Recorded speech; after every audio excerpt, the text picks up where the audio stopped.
নমস্কাৰ বন্ধু বান্ধৱীসকল, মোৰ ইউটিউব চেনেলৰ আন এটা ভিডিঅ'লৈ স্বাগতম জনালোঁ। আজি মই আপোনালোকক ধানৰ গছৰ এটা বেমাৰৰ বিষয়ে মই ক'ম।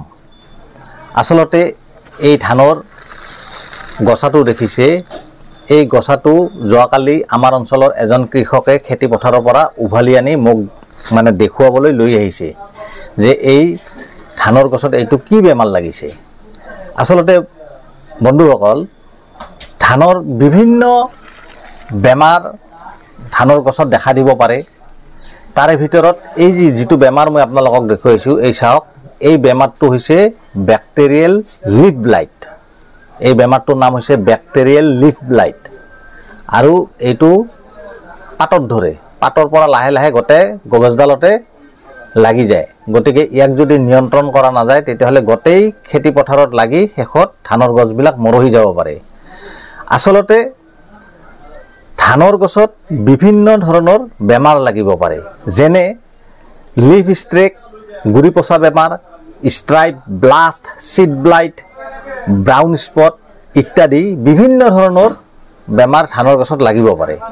কিন্তু এই বেমাৰটোৰ লক্ষণ হিচাপে এইটো হ'ল বেক্টেৰিয়েল লিফ ব্লাইট। আৰু এই বেক্টেৰিয়েল লিফ ব্লাইটৰ কাৰণে আপোনালোকে কি ঔষধ প্ৰয়োগ কৰিব? মই আপোনালোকক কি ঔষধ প্ৰয়োগ কৰিব লাগে মই সেইটো কৈ আছোঁ। এই বেক্টেৰিয়েল লিফ ব্লাইটৰ কাৰণে আপোনালোকে এই ঔষধটো দিব। এই ঔষধটো হ'ল বায়াৰ ক্ৰপ সায়েন্সৰ বনছ বুলি কয়। ইয়াত কেমিকেল আছে টেবুকনাজল।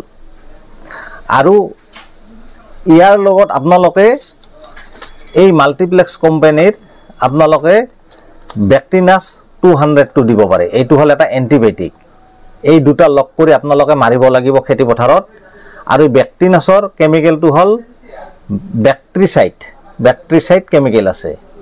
এই দুটা ঔষধ আপোনালোকে খেতিত প্ৰয়োগ কৰিব। ইয়াৰ উপৰিও আপোনালোকে বায়াৰ ক্ৰপ সায়েন্সৰ এই নেটিভো নামৰ এই ঔষধটো আপোনালোকে প্ৰয়োগ কৰিব পাৰে। ইয়াত দুটা কেমিকেল আছে। এই বনছত কেৱল এটা কেমিকেল আছে, সেইটো হ'ল টেবুকনাজল।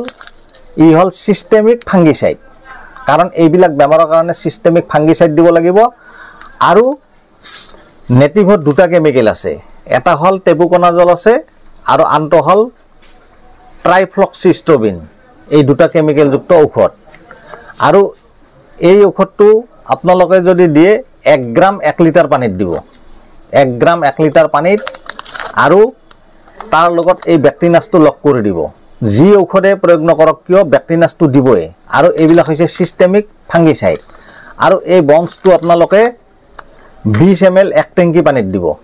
20 ml 1 টেংকি পানীত দিব। তাৰে লগত এই বেক্টিনাছটো দিব। এইটো আপোনালোকে 2 টেংকিও কৰিব পাৰে, 3 টেংকিও কৰিব পাৰে। এইখিনি ঔষধ যদি আপোনালোকে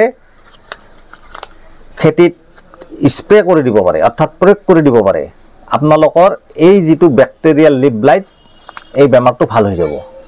কিন্তু ধান গছত বিভিন্ন ধৰণৰ বেমাৰ ধৰিব পাৰে। মই যিহেতু আপোনালোকক কৈছোঁ, বেক্টেৰিয়েল লিফ ব্লাইটৰ পৰা আদি কৰি লিফ ষ্ট্ৰেক, গুৰি পচা বেমাৰ, stripe, blast, sheath blight, brown spot, এইবিলাক বেমাৰ যিমানেই নধৰক কিয় এই বেমাৰৰ কাৰণে আপোনালোকে চিষ্টেমিক ফাংগিচাইড দিব লাগিব। চিষ্টেমিক ফাংগিচাইডৰ লগত আপোনালোকে এণ্টিবায়'টিক মিহল কৰি আপোনালোকে যদি প্ৰয়োগ কৰে তেতিয়াহ'লে এই বেমাৰৰ পৰা হাত সাৰিব পাৰিব। আৰু যদি এইখিনি প্ৰয়োগ নকৰে তেতিয়াহ'লে আপোনালোকৰ খেতিবিলাক লাহে লাহে পচি শেষ হৈ যাব। গতিকে বন্ধুসকল, মই এইখিনি দেখুৱালোঁ। মোৰ ভিডিঅ'টো চাই যদি ভাল লাগে এটা লাইক কৰি দিব, আৰু যিসকলে ছাবস্ক্ৰাইব কৰা নাই এটা ছাবস্ক্ৰাইব কৰি দিব। ধন্যবাদ।